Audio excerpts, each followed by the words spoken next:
When the gates were open and no one was watching, nothing happened. No escape, no movement, no resistance, only silence, stillness, and a question that no one asked out loud. What happens when freedom stops pulling you forward? The possibility of return entered the camp quietly, without ceremony, without public announcements, and without any visible transformation in the physical structure of daily life. As the fences remained in place, the barracks remained unchanged, the schedules continued, and the routines followed their familiar rhythm. While the meaning of that structure began to shift internally as the idea of departure slowly entered the psychological space of the prisoners as an abstract concept rather than a defined plan.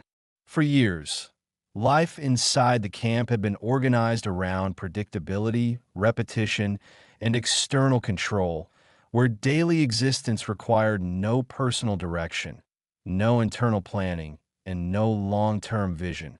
Because everything was structured by routine and governed by rules that removed the burden of choice and identity from the individual. Within this system, the mind adapted to stability rather than freedom, to structure rather than uncertainty, and to continuity rather than change, forming a psychological state in which the present became more real than any imagined future. When the idea of return began to circulate, it did not arrive as relief or emotional release, because it lacked clarity, certainty, and form, existing only as a distant possibility without shape or direction. The world outside the camp existed only as memory, detached from daily experience and disconnected from the identity that had formed within the boundaries of captivity, creating a psychological distance between the life that was remembered and the life that was now being lived. The past no longer functioned as a stable foundation for the future because years of containment, adaptation, and routine had reshaped identity in subtle ways that were not immediately visible but deeply internal, transforming the individual from a person defined by personal history into a person defined by structure and environment. The man who had entered captivity and the man who now lived within it no longer felt like the same individual, not through trauma or collapse, but through gradual psychological reorientation shaped by time and routine. Inside the camp, existence remained coherent and predictable, with clear roles, defined expectations, and a stable rhythm that required no reinvention of self. While outside the camp, the future appeared as an undefined space without structure, without clear social roles, and without psychological continuity, demanding personal direction and identity reconstruction that felt distant and abstract rather than inviting or familiar. The idea of return did not feel threatening, but it did not feel meaningful either because it lacked emotional connection to a living identity that could move toward it. Freedom existed as a concept rather than a desire, and uncertainty did not create motivation, but distance. Within the camp, meaning continued to come from repetition rather than progression, from routine rather than aspiration, and from stability rather than transformation, allowing the present to dominate psychological experience. As other prisoners began to speak about departure, transport, and the future, he listened without internal engagement, not out of resistance or fear, but because the idea of movement did not connect to his internal sense of self. The future they imagined did not feel personal, and the life they anticipated did not feel psychologically accessible, because his identity had become anchored to structure rather than possibility. The camp remained physically unchanged, but internally it had become a reference point rather than a temporary place, defining daily existence and shaping meaning, while the outside world remained abstract, distant, and undefined. In this imbalance, the mind did not reach outward, but inward, anchoring itself to what was known rather than extending toward what was unknown. Return, in this context, did not function as a destination, but as a distant concept without form. And without form, it could not generate psychological movement. The mind, seeking coherence rather than uncertainty, remained oriented toward the present rather than the future, creating the first quiet separation between physical possibility and psychological direction. Many people who enjoy these stories watch on television. Subscribing helps make sure the next story appears automatically. Life inside the camp continued with the same visible rhythm, the same schedules, the same routines, and the same repetitive structure that had defined existence for years, creating an external stability that showed no sign of transition, while internally the idea of return began to settle into the psychological landscape as a distant background presence rather than a concrete goal or a personal direction. Nothing in the organization of the camp suggested imminent change, and nothing in the structure of daily life indicated movement. Yet the awareness that departure was now possible slowly reshaped the internal relationship between the present and the future. For a long time, meaning had come from routine rather than aspiration, from structure rather than purpose, and from predictability rather than vision, forming a psychological state in which planning, ambition, and future-oriented thinking had gradually lost relevance.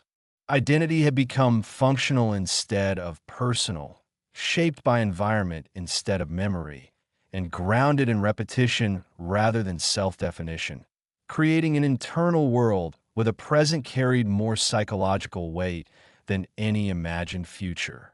As the possibility of return became more widely understood among the prisoners, many began to reorganize their thinking around it, speaking of families, homes, and lives that awaited them beyond the fences, constructing mental images of continuity between who they had been and who they would become again. For him, however, these conversations did not create internal movement, because the world they described no longer felt connected to the identity that had formed inside the camp, creating a growing psychological distance between shared anticipation and private detachment. The future they imagined felt symbolic rather than personal, and the life they described felt abstract rather than real, because a sense of self had gradually shifted away from personal history and toward structural existence, where daily life was defined by routine, predictability, and external organization rather than by desire or personal narrative. The man he had been before captivity still existed in memory, but memory no longer functioned as a foundation for direction, because continuity between past and present had weakened through years of adaptation to a contained environment. Inside the camp, existence remained coherent and psychologically stable, with clear roles, fixed expectations, and defined limits that required no reconstruction of identity, while outside the camp the future appeared as an undefined space without structure, without rhythm, and without psychological continuity, demanding personal direction and self-definition that felt distant and unfamiliar rather than inviting. Freedom, in this form, did not appear as opportunity, but as uncertainty without structure, making it difficult to attach meaning or desire to the idea of movement. The idea of return did not create resistance, and it did not create hope, because it lacked emotional grounding in a living identity that could move toward it, existing instead as an abstract concept disconnected from daily experience. Meaning continued to emerge from routine rather than change, from familiarity rather than possibility, and from stability rather than aspiration, anchoring psychological life to the present rather than pulling it toward the future. The camp, once understood as temporary, began to function as a stable reference point for identity and meaning, while the outside world remained distant, undefined, and psychologically remote.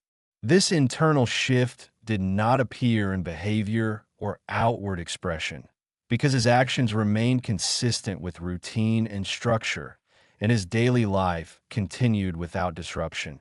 Yet internally, a quiet separation continued to form between physical possibility and psychological direction. Return existed as a fact, but it did not exist as motivation. Because motivation requires emotional connection, identity continuity, and internal orientation toward change, none of which were active within his psychological structure. The mind, shaped by years of containment, adapted to stability as its primary reference point and to structure as its primary source of meaning, creating an internal world in which the present felt coherent and the future felt distant and unnecessary, leaving his psychological existence centered entirely in the present structure of daily life, where continuity replaced transformation and stability replaced aspiration as the organizing principle of identity. As time continued to pass inside the camp, the psychological distance between physical possibility and internal direction slowly deepened, not through conscious resistance or deliberate refusal, but through a gradual internal reorientation in which the future lost its emotional authority over the present, allowing daily life to exist as a self-contained structure rather than a transitional phase leading somewhere else.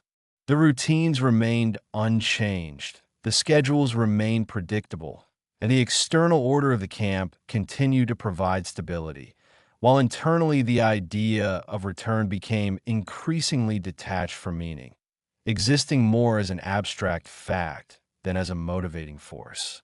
The more real departure became in theory, the less real it became psychologically, because the mind had already adapted to a contained world in which identity, purpose, and meaning were organized around repetition, structure, and predictability rather than around aspiration, transformation, or personal direction.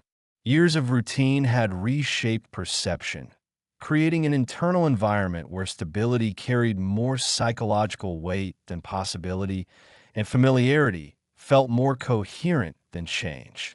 Memories of life before captivity still existed, but they no longer functioned as anchors for identity or direction, because the continuity between past and present had weakened through long-term adaptation to a structured environment that required no self-definition and no personal narrative of the future. The person he had been before the war felt distant not as a loss, but as a version of himself that no longer aligned with the internal structure that now defined his daily existence. Inside the camp, meaning remained accessible and stable because it was produced by routine rather than purpose, by repetition rather than progression, and by structure rather than aspiration, allowing psychological life to remain centered in the present rather than projected into the future. Outside the camp, the world remained undefined, lacking clear rhythm, predictable structure, and emotional coherence, making it difficult to attach desire, intention, or identity to the idea of return. The future no longer functioned as a destination, and freedom no longer functioned as a direction, because both concepts had become disconnected from his internal sense of self, existing only as distant abstractions without emotional grounding. Movement lost its urgency, not because of fear, but because it no longer carried meaning within a psychological structure that was organized around continuity rather than transition. As other prisoners continued to speak of departure, transport, and life beyond the camp, their words remained external to his internal world, not rejected, not opposed, and not resisted, but simply disconnected from his psychological orientation, because the future they imagined did not align with the identity that had formed inside the structure of captivity. Their anticipation did not create resonance, and their planning did not create motivation, because his internal life no longer operated within a framework of progression or transformation. The camp, once understood as a temporary space, had become a psychological reference point that defined identity, meaning, and stability, while the outside world remained an undefined abstraction that lacked emotional clarity and psychological immediacy. This internal imbalance reshaped perception, making the known environment feel more coherent than the unknown future, and the present feel more real than any imagined tomorrow. Without forming a conscious decision, without articulating intention, and without engaging in internal conflict, his mind slowly settled into a state of psychological containment where continuity replaced change, stability replaced aspiration, and presence replaced projection. The present became sufficient, not because it was ideal, but because it was familiar, structured, and internally coherent, while the future remained undefined and psychologically distant. Return continued to exist as a physical possibility, but no longer existed as a psychological direction, because direction requires identity continuity and emotional connection, neither of which were active within his internal structure. The mind, seeking coherence rather than uncertainty, remained oriented toward what was known rather than what was possible, deepening the internal separation between physical freedom and psychological movement. In this state, the idea of leaving did not disappear, but it lost its power to shape behavior, intention, or identity, allowing daily life to remain centered in routine, structure, and repetition rather than in preparation, planning, or anticipation, creating a quiet psychological stillness in which the present became the only meaningful reference point and the future ceased to function as a destination. As this internal stillness deepened, the separation between physical reality and psychological direction became more defined, not through an explicit choice or a declared intention, but through a gradual internal stabilization in which the present structure of life inside the camp became the primary reference point for meaning, identity, and emotional balance. The routines continued without interruption.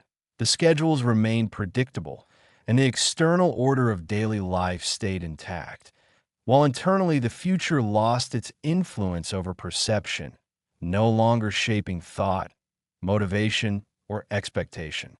The idea of leaving still existed as a formal possibility, but no longer functioned as a personal objective, because objectives require emotional investment, identity continuity, and internal orientation toward change, none of which were active within his psychological structure. Instead of imagining departure, he adapted more deeply to presence, more fully to routine, and more completely to the stability offered by a world that no longer demanded reinvention of self or reconstruction of identity. Life inside the camp began to feel psychologically complete in itself, not in a moral or emotional sense, but in a structural one, because it provided coherence, predictability, and containment, creating a stable internal environment where daily existence did not require long-term planning, personal ambition, or future-oriented thinking. The present became sufficient as a psychological space, while the future remained undefined, distant, and abstract. Other prisoners increasingly oriented themselves toward departure, organizing their thoughts around procedures, transport, and return, while he remained internally detached from this process, not in opposition to it, but outside of it because their anticipation did not align with his internal state. Their movement toward the future did not create resonance, and their preparation did not create motivation, because his psychological world no longer operated within a framework of transition or progression. The outside world continued to exist as a conceptual space without structure, without rhythm, and without emotional coherence, making it difficult to attach identity, meaning, or direction to the idea of return. In contrast, The camp existed as a structured psychological environment with known limits, known routines, and known expectations, providing internal clarity in a way the undefined future could not. This imbalance shaped perception, making continuity feel safer than change and familiarity feel more coherent than possibility, not through fear, but through adaptation. The unknown did not repel him, and the known did not attract him in a dramatic sense. But psychologically, the known carried more weight because it was integrated into his internal structure of meaning and identity. Without conscious resistance, without internal conflict, and without emotional struggle, the idea of staying began to exist not as a decision, but as a condition formed through long-term adaptation to routine, structure, and containment. He did not tell himself that he would remain, and he did not tell himself that he would leave, because neither concept carried emotional urgency or psychological authority over his internal world.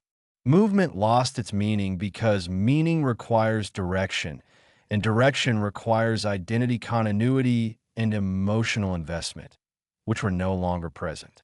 Change lost its significance because significance requires a future self to move toward, and that future self no longer existed in a clear form. The present, structured, predictable, and contained, became the only psychologically coherent space in which identity, meaning, and existence could remain stable.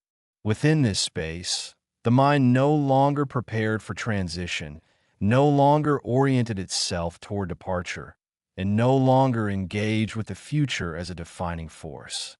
The idea of return did not disappear, but became emotionally neutral, detached from motivation, and disconnected from identity, existing as an external reality without internal relevance. In this state, remaining did not feel like a choice, a refusal, or a stance, but as a natural psychological continuation of a life that had already reorganized itself around structure rather than change, continuity rather than transition, and stability rather than transformation. This was not the moment of a decision, but the formation of a condition where the internal world reached equilibrium within the present structure of existence, allowing the psychological direction of life to settle into stillness, coherence, and containment, without the need for movement, without the need for future orientation, and without the need for transformation. As this psychological equilibrium settled more deeply into his internal world, daily life inside the camp continued to unfold with the same external stability, the same predictable routines, and the same structured rhythm that had defined existence for years, creating a continuity that no longer felt temporary, but instead felt complete in itself, not because it offered fulfillment, but because it offered coherence, predictability, and psychological containment. The present no longer felt like a waiting space, and the future no longer felt like a destination, because the internal structure of meaning had reorganized itself around stability rather than movement, and around continuity rather than transition. The idea of departure still existed as an external reality, but it no longer carried emotional authority, no longer shaped intention, and no longer influenced identity, because the internal world had already detached from the concept of change as a necessary condition for meaning.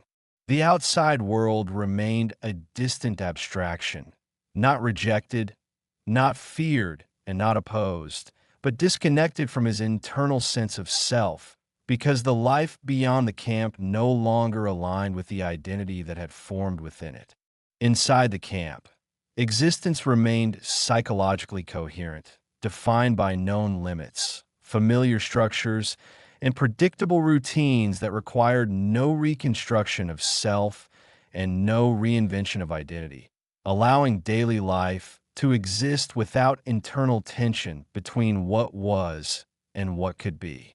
Meaning emerged from repetition rather than aspiration, from stability rather than possibility, and from continuity rather than transformation, creating a contained psychological space in which the present was sufficient.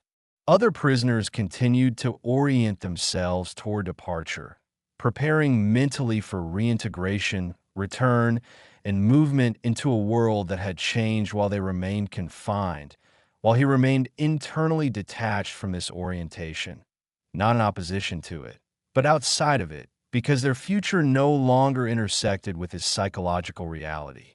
Their anticipation did not create resonance, and their preparation did not create motivation, because his internal world no longer operated within a framework of progression or change. The future no longer functioned as a reference point for identity, and the past no longer functioned as a foundation for direction, leaving his psychological existence centered entirely in the present structure of daily life. Where time passed through repetition, identity remained externally defined, and meaning was produced by structure rather than self-determination. In this state, movement lost urgency and change lost significance, not through fear, but through detachment formed by long-term adaptation to routine and containment. Remaining did not feel like a decision, and staying did not feel like a choice, because both concepts require internal conflict and psychological tension, neither of which existed within his internal structure. The absence of movement did not feel like stagnation, and the absence of change did not feel like loss, because psychological equilibrium had already been achieved within the present structure of existence.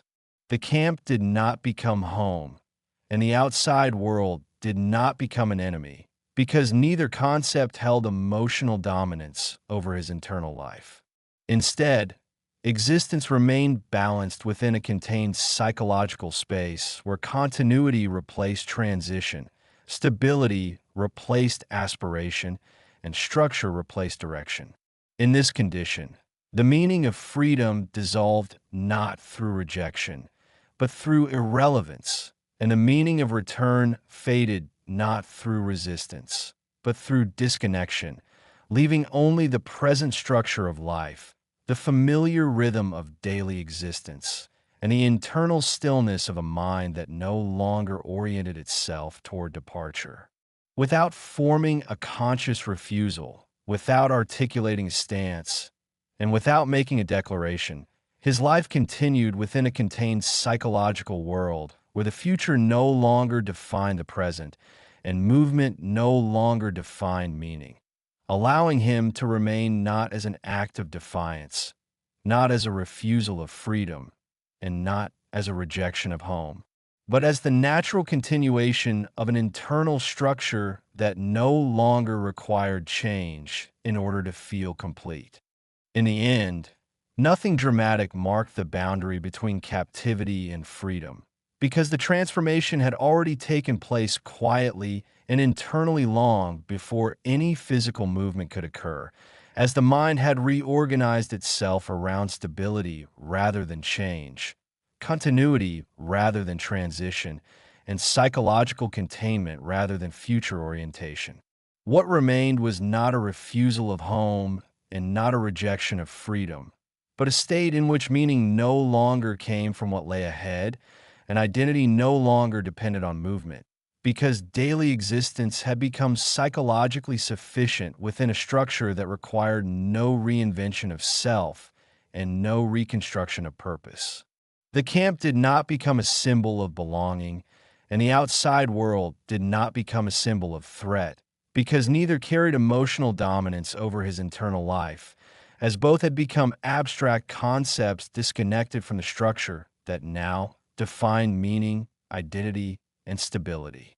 Freedom lost its function as a destination not through fear, resistance, or rejection, but through irrelevance, because it no longer aligned with the internal organization of his psychological world. What remained was a quiet internal balance, where continuity replaced aspiration, familiarity replaced possibility, and presence replaced projection, allowing life to exist without tension between what was and what could be. In this state, movement was no longer necessary for meaning, and the future was no longer required for identity, because psychological equilibrium had already been formed within the present structure of existence. This was not a story of a man who chose captivity over freedom, but a story of how the human mind adapts to structure, routine, and containment until stability becomes more powerful than possibility, and familiarity becomes more coherent than change, allowing a life to continue without resistance, without struggle, and without the need for departure in order to feel whole. Thank you for spending this time here. If these quiet, true World War II stories matter to you, subscribing helps this channel continue.